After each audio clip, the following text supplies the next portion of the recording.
Hello everyone, this is professor Sana Ansari and आज के इस लेक्चर में हम लोग डिस्कस करेंगे लॉ ऑफ डिमांड।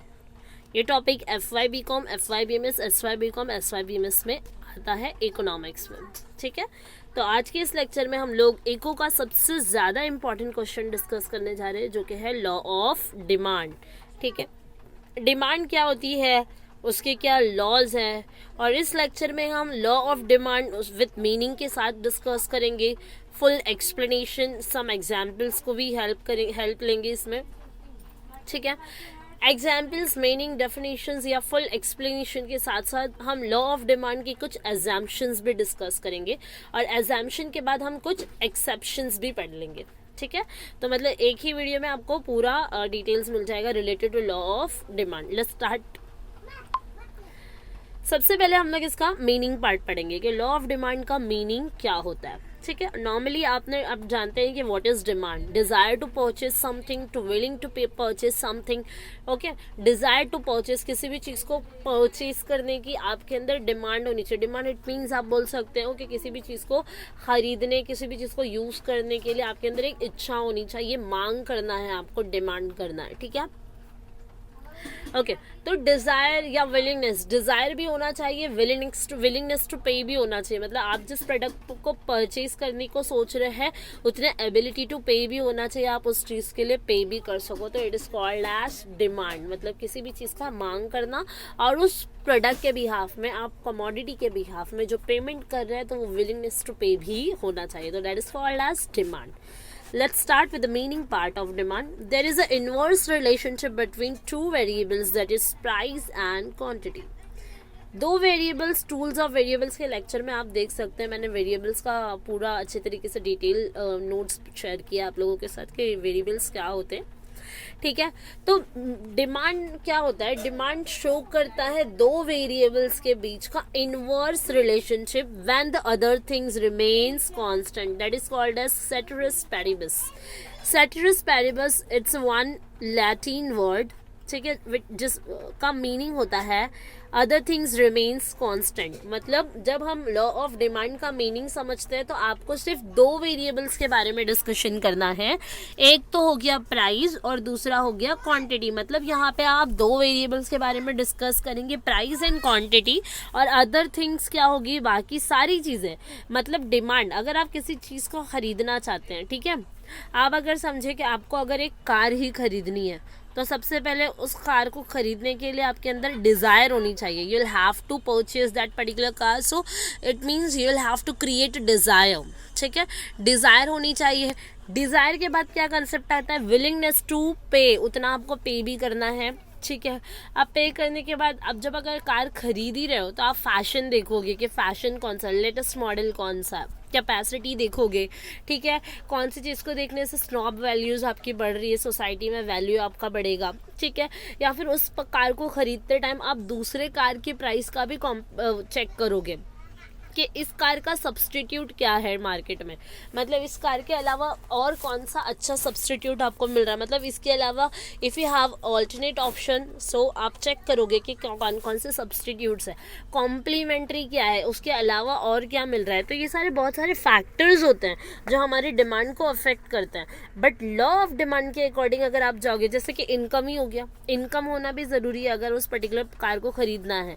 ठीक है, तो उसके लिए आपके पास लाइक अब BMW की बात कर रहे हो तो आपके पास उतना उसको खरीदने के लिए कैपेसिटी भी होनी चाहिए, इनकम भी उतनी होनी चाहिए। ठीक है, तो मतलब there are lots of different factors which is affecting our demand, our individual demand.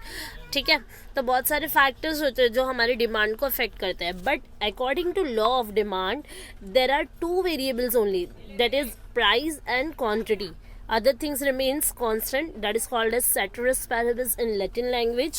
ठीक है, तो actually demand क्या होता है? तो demand it means there is an inverse relationship between two variables, that is price and quantity, when the other things remains constant. मतलब सारी चीज़ें other affecting demand factors, जितने भी factors होंगे सब remains constant रहेंगे, बस दो ही variables का हम inverse relationship बताएंगे। मतलब यहाँ पे इन दोनों के बीच में रिलेशनशिप कैसा रहेगा? नेगेटिव रिलेशनशिप रहेगा, that is called as inverse relationship. ठीक है, In economics, demand signifies the desire for a good and ability and willingness to buy a good or service. मतलब डिज़ायर होना चाहिए, जैसे कि मैंने अभी आपको बताया कि किसी भी प्रोडक्ट को खरीदने की डिज़ायर होना चाहिए, and ability and willingness to pay, मतलब उस प्रोडक्ट को बाय खरीदने के लिए विलिंगनेस भी होना चाहिए, एबिलिटी भी होना चाहिए. अब जैसे BMW का एग्जांपल दिया तो उतना एबिलिटी भी होना चाहिए कि आप उसको पे कर सके, तो तब जाके आपकी डिमांड पूरी फुलफिल होती है. एक मतलब पूरा डिमांड क्राइटेरिया आप कंप्लीट कर पाते हो. तो क्या क्या है, सबसे पहले तो मीनिंग क्या होगा, it mean law of demand states that there is a inverse relationship between two variables, that is price and quantity, when the other things remains constant, which is called as ceteris paribus in Latin language. Or the second condition is demand signifies the desire of that particular product and also ability and willingness to pay for that product. Okay, let's proceed. Meaning part हमने complete किया. Meaning के बाद है आपका explanation. Explanation में एक छोटा सा चेक कर लेते हैं. जैसे मैंने यहाँ पे एक एक्सप्लेनेशन बताया है फिगर्स के थ्रू, सम पुशेस के थ्रू. अब जैसे कि डिमांड इनवर्स रिलेशनशिप क्या होता है, हमने मीनिंग तो पढ़ लिया है कि there is inverse relationship between price and quantity, but inverse का मतलब होता है अपोजिट रिलेशन. मतलब प्राइस अगर बढ़ रही है तो डिमांड क्या होएगा, कम होएगा. अगर डिमांड बढ़ रहा है तो मतलब प्राइस कम हो रहा है. जैसे आप मार्केट में देखोगे, अगर किसी भी चीज़ का प्राइस बढ़ जाता है तो हम उसकी डिमांड क्या कर देते हैं, कम कर देते हैं. आप जैसे कि जनरल एग्जाम्पल ले लेते हैं, जैसे शुगर है, अगर उसका प्राइस बढ़ गया पर केजी, अगर प्राइस बढ़ गया है तो हम उसकी डिमांड कम कर देंगे. मतलब हो सकता है पहले आप 5 kg परचेस करते होंगे, आप 4 kg परचेस करोगे. मतलब यहाँ पर क्या हो गया, आपने डिमांड कम कर दिया, आप थोड़ा कम यूज करोगे, just because of price is increasing day by day. ठीक है. अब नेक्स्ट, अगर प्राइस इंक्रीज हो गई, अब मैंने बताया, प्राइस अगर डिक्रीज हो रही है तो आपकी डिमांड इंक्रीज हो जाएगी. अगर शुगर जो 40-50 का आता था, अगर वो 30 में कर दिया जाएगा तो लोग क्या करेंगे, जो 5 kg परचेस करते थे, हो सकता है वो 6 kg परचेस कर लेंगे. मतलब यहाँ पे प्राइस कम हुई तो क्या बढ़ गया, डिमांड बढ़ गया.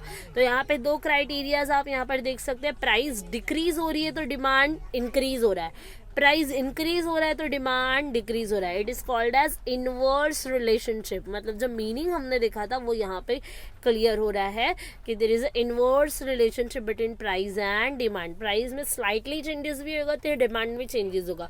प्राइस में अगर बढ़ रही है या कम हो रही है तो डिमांड भी बढ़िया कम रहेगा, बट नेगेटिव परफॉर्म करेगा. मतलब ऐसा नहीं होगा कि प्राइस बढ़ेगी तो डिमांड भी बढ़ेगा. नहीं, अगर शक्कर का प्राइस बढ़ रहा है तो क्या आप ज़्यादा खरीदोगे, चलो प्राइस बढ़ गया? नहीं, अगर प्राइस बढ़ रहा है तो आप डिमांड क्या करोगे, कम कर दोगे, आप थोड़ा कम कंज्यूम करना स्टार्ट कर दोगे. ठीक है. तो ये होता है आपका लॉ ऑफ डिमांड. अब जैसे कि मैंने बताया ना, लॉ ऑफ डिमांड में अदर फंक्शंस भी क्या करते हैं, इन्फ्लुएंस करते हैं. तो डिमांड फॉर अ गुड और service is the function of its price. Demand से क्या क्या लिंक है, कौन कौन से फैक्टर्स लिंक है. तो प्राइस की वजह से भी डिमांड में चेंजेस आती है. कंज्यूमर की इनकम, अगर मेरा इनकम अच्छा खासा है तो मुझे उसकी वजह से भी प्राइस में चेंजेस होगा, मैं दूसरे ब्रांडेड प्रोडक्ट्स की तरफ मूव ऑन हो जाऊंगी. टेस्ट एंड प्रेफरेंस, अगर आप कॉफ़ी प्रेफर करते हो तो आप ऑब्वियसली चाय की तरफ नहीं जाओगे, तो यहाँ पे मतलब कॉफ़ी की डिमांड बढ़ जाएगी और चाय की डिमांड कम हो जाएगी for individual consumer. Size of the population पे डिपेंड भी करता है. अगर पॉपुलेशन हाई पॉपुलेशन वाला एरिया है तो वहाँ पे डिमांड ऑब्वियसली ज़्यादा होगी, तो आप वहाँ पे प्राइस बढ़ाकर इजीली बेच सकते हो. अगर शॉर्ट पॉपुलेशन वाला एरिया है जिसमें लार्ज साइज नहीं है, स्मॉल साइज ऑफ पीपल्स है, तो वहाँ पे आप क्या कर सकते हो, वहाँ पे हो सकता है कि ज़्यादा प्रोडक्ट का डिमांड नहीं होगा अगर आप प्राइस ज़्यादा रखते हो तो. ठीक है. Substitute goods and complementary goods. Substitute goods मतलब जैसे कि अगर चाय है तो उसका सब्सटीट्यूट होता है कॉफ़ी. ठीक है. पेन है तो उसका सब्सटीट्यूट आप पेंसिल ले सकते हो. मतलब ये नहीं तो इससे काम चला सकते हो. तो it is called as substitute goods and complementary goods. Complementary मतलब किसी के साथ अगर कुछ गिफ्ट जैसे मिल गया, अगर आप कोई पैक ले रहे हो तो उसके पास एक जैसे ऑयल वगैरह आपने लिया है, अगर बड़ा पैक लिया है तो उसके साथ एक छोटा शैशे आपको फ्री मिल जाता है. तो it is called as complementary goods. ठीक है. तो समटाइम्स हम कॉम्प्लीमेंट्री गेट्स गुड्स, जो भी कॉम्प्लीमेंट्री गुड्स होते हैं उनके लिए भी हम क्या करते हैं, हमारी डिमांड मूव कर सकते हैं. तो ये सारे अदर फैक्टर्स है जिसकी वजह से हमारे डिमांड इफेक्ट होते हैं. बट लॉ ऑफ डिमांड के अकॉर्डिंग हम सिर्फ और सिर्फ किसको कंसिडर कर रहे हैं, प्राइस को. क्योंकि अगर आपने मीनिंग में ध्यान दिया होगा तो यहाँ पे पहले ही बताया गया है मीनिंग के according there is a inverse relationship between two variables, that is price and quantity only, and other things remains constant. तो other things कौन सी हुई, other things कौन सी हुई, other things ये सारी हुई जो हमने यहाँ पे पढ़ा. ठीक है, इनकम है, प्राइस है, इनकम है, साइज ऑफ पॉपुलेशन है, सब्सटीट्यूट गुड्स है, एटसेट्रा एटसेट्रा. ठीक है, आई होप यहाँ तक क्लियर हो गया होगा. Let's see the equations. Equation कैसी होती है डिमांड की. अब डिमांड क्या होता है ना, अब किसी भी पर्टिकुलर प्रोडक्ट का, जैसे quantity demanded of commodity x अगर देखना है, कोई भी कमोडिटी एक्स है, ठीक है, एग्जांपल लेते हैं कि अगर कॉफ़ी है, हमको देखना है उसका कितना डिमांड हुआ, तो मैं कैसे चेक करूँगी, उसके प्राइस के अकॉर्डिंग. तो यहाँ पे इक्वेशन बनाई गई है कि quantity demanded of X is equals to function of price of commodity X. ठीक है, मतलब मैं कैसे जज कर सकती हूँ, उसके प्राइस से जज कर सकती हूँ. तो यहाँ पे एक्सप्लेनेशन है आपके इक्वेशन का. क्यू डी एक्स क्या है, quantity demanded of commodity X. P X क्या है, price per unit of commodity X. F denotes as a functional relationship, मतलब इन दोनों में जो फंक्शनल रिलेशनशिप हो रहा है. ठीक है, तो कोई जो यहाँ पे है नहीं, बस आपको ये इक्वेशन थोड़ी सी ध्यान रखनी है एंड उसको ही पहले सेंटेंसेस में एक्सप्लेन करना है एंड देन आपको बताना है कि कौन कौन से फैक्टर्स हैं. ठीक है, इसके बाद आता है आपका डिमांड शेड्यूल. चेक कर लेंगे, न्यूमेरिकल डेटा है हमारे पास. अब अगर मीनिंग पे आपने कंसंट्रेट किया होगा तो मैंने बोला था कि जब प्राइस बढ़ती है तो डिमांड कम होता है. अब जैसे कि देखो यहाँ पे 0 1 2 3 4 5, इसका अब परफॉर्मेंस कैसे जा रहा है, प्राइस इज इंक्रीजिंग. करेक्ट. अब क्वांटिटी देखते हैं, 100 90 80 70, मतलब प्राइस इज डिक्रीजिंग.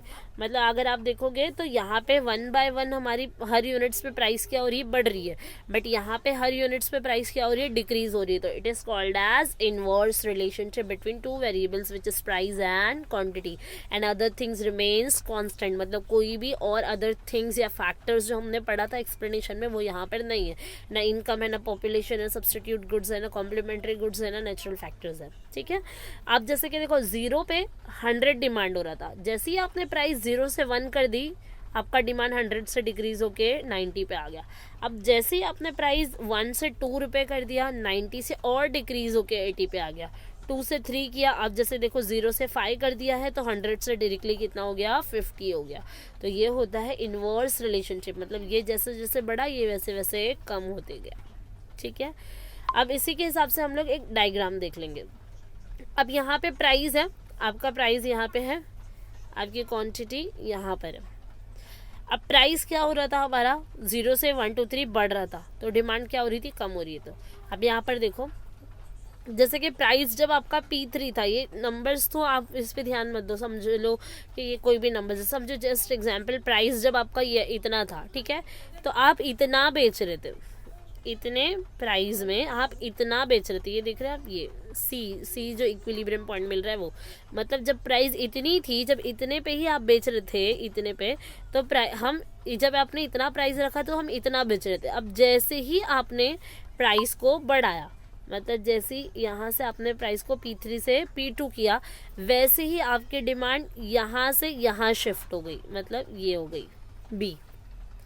अगेन आपने P3 से P1 प्राइस बढ़ाया, तो अगेन आपका Q3 से डायरेक्टली किस पे आके रुक गया, A पे आके रुक गया. मतलब ये जो आप देख रहे हैं ऐसे से, ये इस तरीके से, मतलब प्राइस P3 पे था तो Q3 बेच रही थी, जैसे P2 हुआ बढ़ा दिया, Q2 बेचने लग गई मैं, डिमांड इतना कम हो गया, यहाँ से कम हो गया डिमांड. फिर जैसे ही प्राइस मैंने P1 बढ़ाया, डिमांड और Q2 से कम होके कहाँ पर आ गया, Q1 पे हो गया. तो it is called as demand relationship. मतलब ये आपका क्या होता है, डिमांड रिलेशनशिप होता है. और ये डिमांड कब कैसा है, स्लोप्स डाउनवर्ड है. ये कैसा स्लोप कर रहा है, मूवमेंट कैसा कर रहा है, डाउनवर्ड मूवमेंट कर रहा है, left to right, left to right, downward sloping left to right. Demand curve sloping downward from left to right. ठीक है, तो ये नेगेटिव परफॉर्म कर रहा है, मतलब क्या हो रहा है, पॉजिटिव परफॉर्मेंस नहीं है. पॉजिटिव कब होगा, जब प्राइस बढ़ रही है, डिमांड भी बढ़ रहा है, डिमांड बढ़ रहा है, प्राइस भी बढ़ रहा है, तो ये हो गया पॉजिटिव. बट डिमांड यहाँ पे कम हो रही है जब आपका प्राइस बढ़ रहा है. ठीक है, तो ये हो गया negative relationship. That's why it is called as inverse relationship. I hope अब आपको पूरा मीनिंग क्लियर हो गया होगा, क्योंकि प्राइस क्वांटिटी का शेड्यूल बताया और इनवर्स रिलेशनशिप के लिए मैंने यहाँ पे डाउनवर्ड स्लोपिंग स्लोप्स बताया, कर्व बताया. इसको ही हम डिमांड कर्व कहते हैं. अगर आप यहाँ पर देखोगे तो यहाँ पे लिखा है DD, ये होता है आपका डिमांड कर्व, ये डिमांड रिलेशनशिप है. It is also called as negative slope और इनवर्स रिलेशनशिप. ठीक है, तो ये हो गया आपका diagram of the law of demand. ठीक है, अब आगे बढ़ते हैं। assumptions, there are some assumptions also। अब assumptions क्या क्या है? अब assumption क्या होता है? अब क्या क्या हमने एज्यूम किया इस लॉ ऑफ डिमांड को पढ़ते टाइम। तो हमने अजम्पशन एक तरफ से, अगर आप प्रॉपर्ली सुन रहे हैं तो हमने अजम्पशन कंप्लीट कर लिया पहले ही। कैसे? क्योंकि मैंने जो एक्सप्लेनेशन वाला पार्ट आपको बताया, ये जो एक्सप्लेनेशन वाला पार्ट आपको बताया, जिसमें यहाँ से यहाँ तक ये जो फैक्टर्स मैंने बताया, हम इनको क्या एज्यूम करेंगे, अदर थिंग्स रिमेन्स कांस्टेंट। तो इसमें अदर थिंग आता कौन सा है? अदर थिंग्स ये होते हैं, मतलब प्राइस को छोड़ के जितने भी फैक्टर्स होते हैं ये सारे क्या होते हैं? हमारे अदर थिंग्स होते हैं। तो ये सारे क्या है? इन सारों को हमने क्या एज्यूम किया? हमने क्या एज्यूम किया कि ये सारे क्या है? कांस्टेंट है। तो अब हम उसी एजम्पशन के बारे में यहाँ पर पढ़ेंगे। ठीक है, no change in consumers income. ठीक है, हम जब लॉ ऑफ डिमांड पढ़ रहे हैं तो हम सिर्फ प्राइस और क्वांटिटी पे ध्यान दे रहे हैं, मतलब हमने कंज्यूमर की इनकम पे ज़रा भी ध्यान नहीं दिया। तो ये इसका एजम्पशन पार्ट है। हमने क्या एज्यूम किया है कि कंज्यूमर की इनकम में कोई चेंजेस नहीं होगी। अच्छा, अगर आप देखोगे तो क्या हमारी इनकम हमेशा एक ही जैसे रहने वाली है? नहीं, हमारी इनकम में चेंजेस होगी। हो सकता है कि मेरी इनकम बढ़ जाए, 20,000 से 50,000 हो जाए, और हो सकता है कि मेरी इनकम 20,000 से कम होकर 15 या 10 पर आ जाए। तो आपकी इनकम जब चेंज होती है तो इनकम के चेंजेस आने की वजह से आपके डिमांड में भी चेंजेस हो जाती है। ठीक है, अब जैसे कि शुगर का ही अगर हम एग्जांपल ले रहे हैं तो हम वही लेंगे। अगर शुगर 40 रुपीज़ की आती है बट मेरी इनकम यहाँ पे बढ़ गई है, ठीक है, तो मैं क्या करूँगी? 40 रुपीज़ से अगर वो 50 पे भी जाएगा ना, मतलब प्राइस बढ़ेगा भी तो भी क्या कर लूँगी? मैं खरीद लूँगी। ठीक है, तो मतलब हो सकता है कि प्राइस बढ़ रही है तो मैं भी उतना ही खरीदूंगी। अगर मैं 5 kg परचेस करती तो मैं 5 kg परचेस करूंगी। इससे मुझे कोई भी यानी डिफरेंस नहीं आएगा मेरे डिमांड पे। ठीक है, और अगर प्राइस कम हो रहा है तो भी मुझे कोई फ़र्क नहीं पड़ेगा, क्योंकि हमने क्या एज्यूम किया है? No change in consumers income. हमने सोच रखा है कि कंज्यूमर की इनकम में कोई भी चेंजेस नहीं होगी। ठीक है, इसके अलावा अगर आप देखोगे तो फिर है आपका no change in price related goods. अब रिलेटेड गुड्स क्या होते हैं? बहुत सारे सब्सटीट्यूट्स एंड कॉम्प्लीमेंट्री गुड्स होते हैं एक ही गुड को परचेज करने के लिए। ठीक है, आप कंज्यूम ज़रूरी नहीं है कि अगर आप टी कॉफ़ी की बात ले रहे हो, ठीक है, लेकिन ज़रूरी नहीं है कि कस्टमर के जो प्रेफरेंसेस होते हैं वो अलग अलग होते हैं। अगर मैं सिर्फ टी के बारे में बात करूँ तो अगर आपका जो प्रेफरेंस होगा वो कॉफ़ी पे रहेगा, तो मतलब रिलेटेड गुड्स भी आपके डिमांड को क्या करते हैं? बहुत ही ज़्यादा इन्फ्लुएंस करते हैं। तो ये हमने एजम्पशन रखा, हम ऐसा एज्यूम करके लॉ ऑफ डिमांड बनाया गया है कि हम सिर्फ प्राइस क्वांटिटी को देखेंगे, ये सारी चीज़ों को एज्यूम करेंगे कि ये क्या है? कांस्टेंट है। ये क्या है? कांस्टेंट है। No change in taste. Taste में भी चेंजेस होगा। अगर मैं कंटिन्यूसली कॉफ़ी पीती रहूँ तो कभी तो मेरा मन करेगा कि मैं एक बार चाय की तरफ स्विच करूँ। तो जो मैंने कॉफ़ी से चाय पे स्विच किया तो ये हो गया मेरे डिमांड में changes. But law of demand के अकॉर्डिंग हम इसको क्या मानते हैं? कांस्टेंट, के कस्टमर का चेंज होगा ही नहीं टेस्ट। ठीक है, ये अजम्पशन है, आपको याद रखना है। ठीक है, no uncertainty about the future. Future का किसको पता है? कुछ भी अनसर्टेनिटी आ सकती है। हो सकता है कि फ्यूचर में कॉफ़ी बनाना ही बंद हो जाए। जैसे कि मैगी देखो, बीच में क्या हो गई थी? स्टॉप हो गई थी। मैगी का प्रोडक्शन ही स्टॉप कर दिया गया था। ठीक है, अगर कॉफ़ी का प्रोडक्शन स्टॉप कर दिया जाएगा तो कॉफ़ी वाले सारे कस्टमर किसकी तरफ स्विच कर देंगे? टी की तरफ स्विच करेंगे। तो यहाँ पे टी का डिमांड क्या हो जाएगा? इंक्रीज हो जाएगा। बट लॉ ऑफ डिमांड क्या कहता है कि सिर्फ प्राइस ही चेंज करेगा, फ्यूचर के बारे में सोचना नहीं है। नो अनसर्टेनिटी, फ्यूचर का अनसर्टेनिटी के बारे में कुछ भी नहीं सोचा गया। Next, no change in size of population. अब साइज ऑफ पॉपुलेशन के बारे में भी नहीं सोचा जाएगा। अब साइज ऑफ पॉपुलेशन, जैसे कि अगर पॉपुलेशन ज़्यादा है, ठीक है, अगर पॉपुलेशन ज़्यादा है तो हो सकता है कि वहाँ पे डिमांड बहुत बढ़ जाएगा।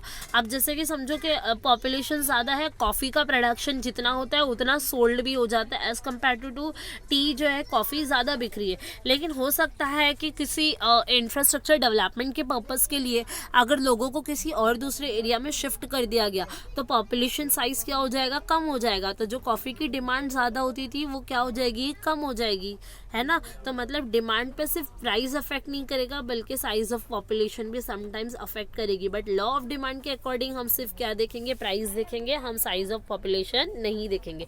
इसलिए से ये सारे पॉइंट्स किस में आते हैं? अजम्पशन में आते हैं। Getting everyone? आई होप आप लोगों को क्लियर हो रहा होगा।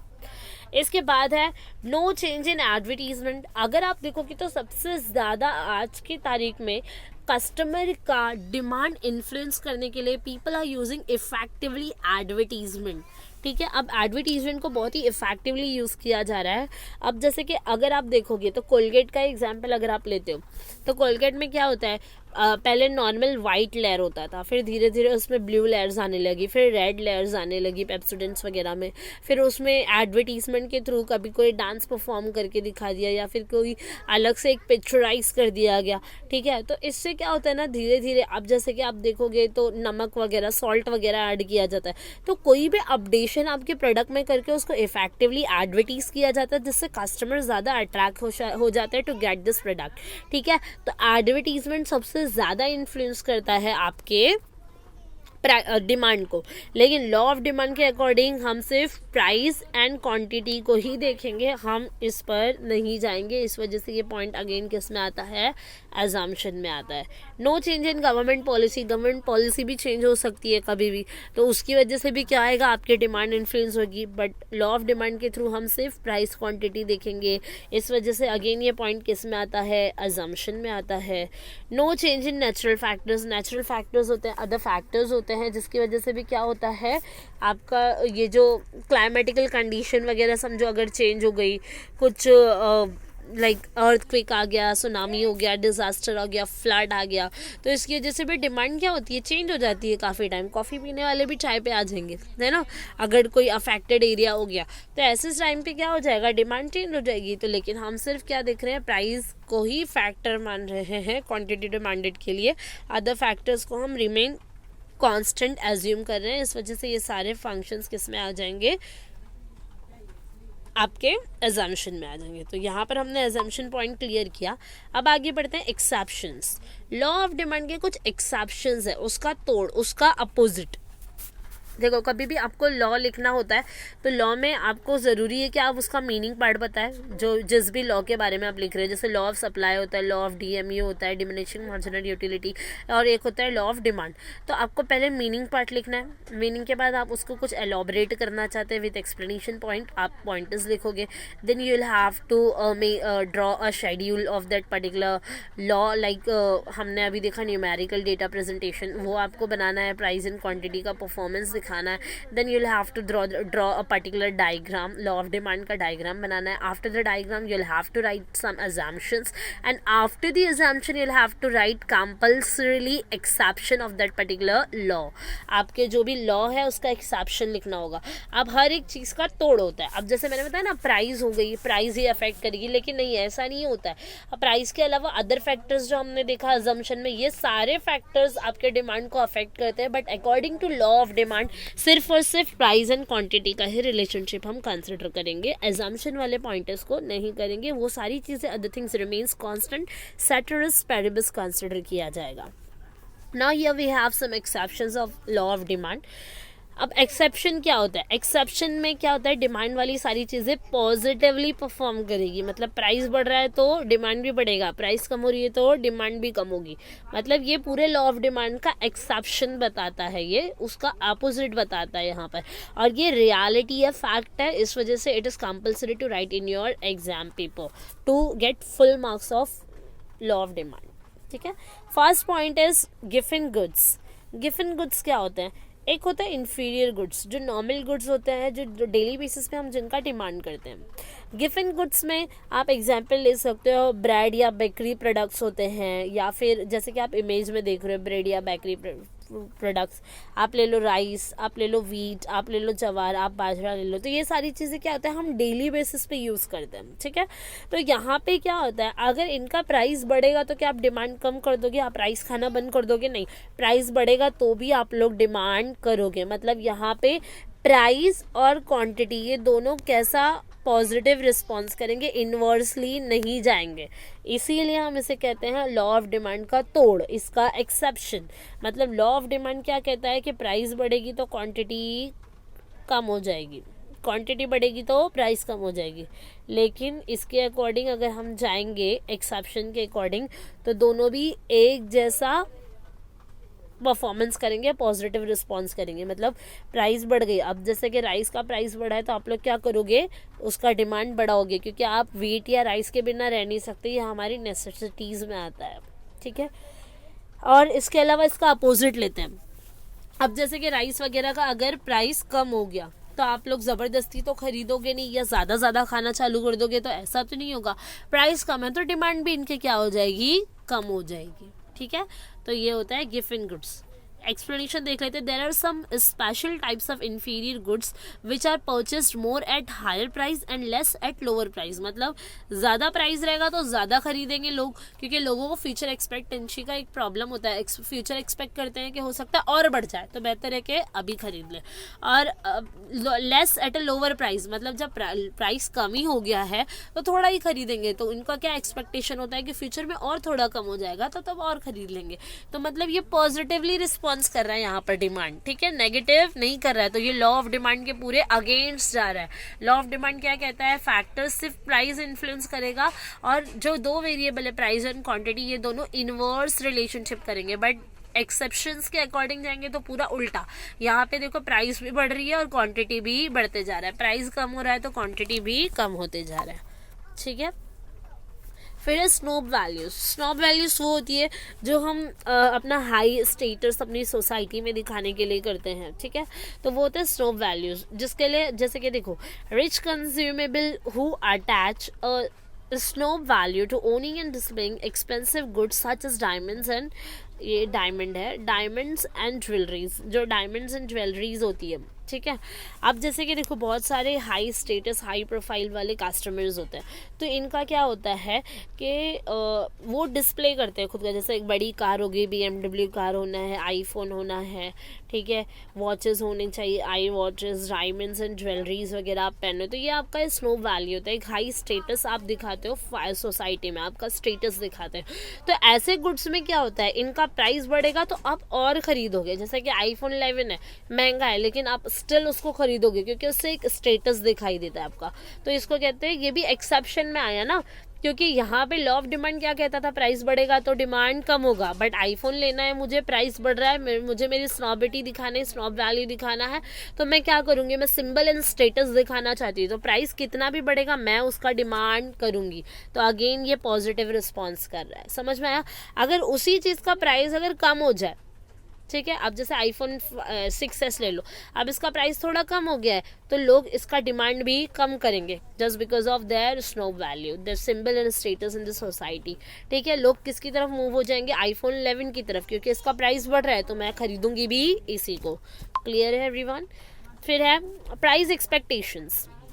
प्राइस एक्सपेक्टेशंस नॉर्मली है when the price will rise customer will purchase more if they expect the price will rise more in the future. Clear concept है, आप घरों में ये चीज़ें आजमाते होंगे काफ़ी टाइम, कि जब भी किसी प्रोडक्ट का प्राइस बढ़ता है तो आप उसको और ख़रीद के रख लेते हो। मतलब अगेन प्राइस बढ़ा, आपने क्वांटिटी बढ़ा दी। आपने क्यों ख़रीदा, क्योंकि आपने सोचा कि हो सकता है कि फ्यूचर में जाके वो और बढ़ जाए, तो आपने अभी इसको ख़रीद लिया। मतलब मैंने प्राइस बढ़ाया तो डिमांड भी बढ़ गई। अगेन ये लॉ ऑफ डिमांड को अगेंस्ट कर रहा है। लॉ ऑफ डिमांड क्या कहता है, प्राइस बढ़ेगा तो क्वान्टिटी कम हो जाएगा। बट यहाँ पे एक्सेप्शन में क्या लिख रहे हैं, प्राइस बढ़ रही है, क्वांटिटी भी बढ़ रही है।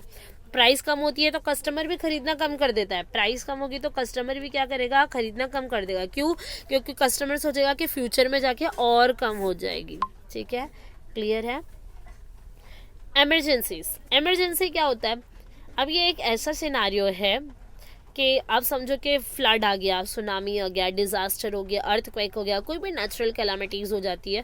तो ऐसे सिनारियो में जो हाउस होल्ड परचेजेस होते हैं, या कोई मेजर इलनेस हो गया, वॉर हो गई, जंग हो गई किसी कंट्री से, मेजर इलनेस जैसे कोरोना का एग्जाम्पल आप ले सकते हो। तो ऐसे सिनारियो में मेडिसिन का एग्जाम्पल हम ले सकते हैं।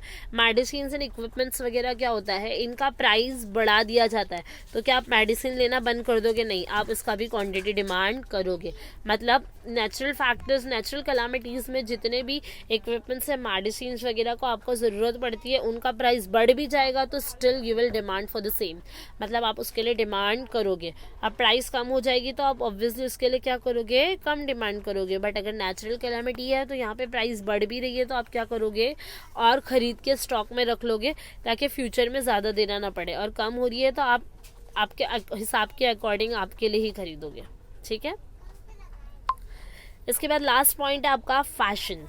अब फैशन में अगर आप देखोगे, when the consumers give importance to fashion, a rise in price of this goods will not lower the demand.